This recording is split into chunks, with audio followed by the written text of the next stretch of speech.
Hello internets, Jesus loves you. My name's Cody, and this is the Christian News Show we do on Tuesdays and Thursdays with geeksondergrace.com. And our first of the day is about a 9-year-old girl named Jordan McNeil. Because through Facebook and Twitter and all those kinds of things, she gathered 38,000 toys and toiletries to give to children overseas. In doing so, she's filled 5,000 shoeboxes for Operation Christmas Child. And I mean, you've probably heard about that before. It's put on by Samaritan's Purse, and they just give Christmas gifts that are usually stuff it's little toys, but also stuff like soap and toothbrush and toothpaste and things like that they don't usually get to have in some countries. So very cool, Jordan McNeil. Going on from that, we need to talk about the Freedom from Religion Foundation, because that's always fun. They are again launching a campaign to try to get rid of Bibles in hotel rooms. This time they're getting some heavy hitters. Things like Holiday Inn, Motel 6, Quality Inn, Marriott, and the Hilton. And not only do they want to get rid of the Bibles, but they want to replace them with Charles Darwin's On the Origin of Species. And I've been thinking about this today because obviously Christian bias, I don't necessarily want them to take Bibles out of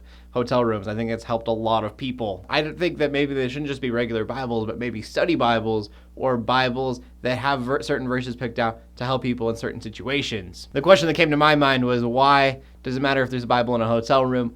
A lot of these hotels, especially the cheaper ones, usually the person's staying there not because they're on vacation, but because maybe they need to stay there for a few days. And so Charles Darwin's Origin of Species isn't going to get them out of their slump, though I was thinking the Bible might not either if you don't know what you're reading. I mean, most people start from the beginning. They open up Genesis and they get through the creation story, and then they're really bored. I don't know, kind of getting off on a tangent. Stupid thought I had. It's hard. There's a lot of atheists out there that think Christianity is the devil, and that's not the case. We need to show people that regardless of what you believe, the Bible, in its very least, can help someone out. I've had so many atheists tell me that Christianity is nothing more than a crutch, which, if that's what you believe, then okay, why would you take a crutch out from under somebody who needs it? I'm just saying, even from an atheist point of view, that seems wrong. But then we go to the final story of the day, which is definitely kind of a scary one. So the headline read, Christian orphanage illegally takes children and is accused of brainwashing them. And so I read that, and I didn't really believe them. Like, I hear that, and I think about all the persecution happening there in India where this is taking place, and I go, okay, so it's probably just extremists getting at this orphanage. You know, like, oh, they're brainwashing them with Christian values. That's not what they're saying, and that's why it's kind of scary. So the man that starts his orphanage, his name is Gideon Jacob. And the children that they are taking in are being diagnosed with some form of Stockholm syndrome, believing that Jacob is the only one that could save them and they're hopeless without him and that kind of stuff.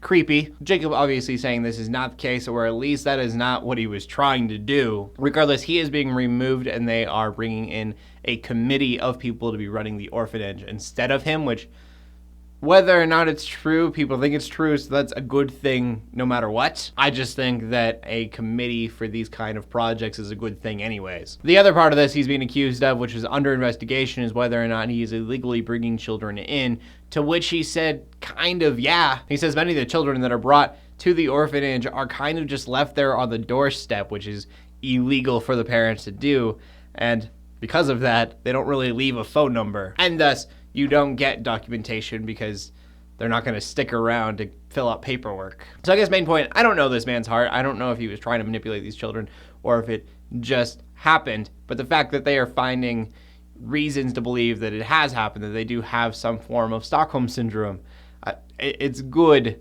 that something's being changed about it, regardless if he meant for it or not. Question of the day brings us back to the hotel rooms. I feel like most of you are going to be for keeping the Bibles there.